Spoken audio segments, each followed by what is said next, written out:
Sakal Gunar Vande Guru Sri Charanaravindan.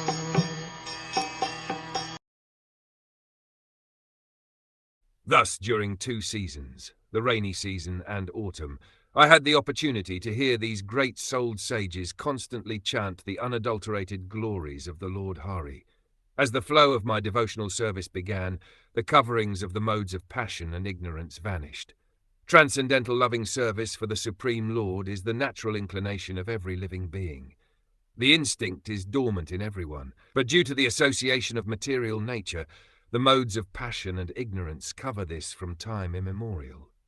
If, by the grace of the Lord and the great-souled devotees of the Lord, a living being becomes fortunate enough to associate with the unadulterated devotees of the Lord, and gets a chance to hear the unadulterated glories of the Lord, certainly the flow of devotional service takes place like the flow of a river.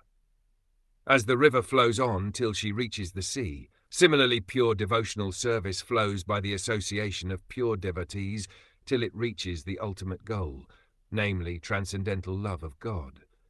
Such a flow of devotional service cannot stop. On the contrary, it increases more and more without limitation.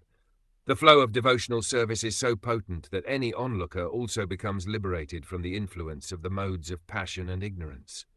These 2 qualities of nature are thus removed, and the living being is liberated, being situated in his original position.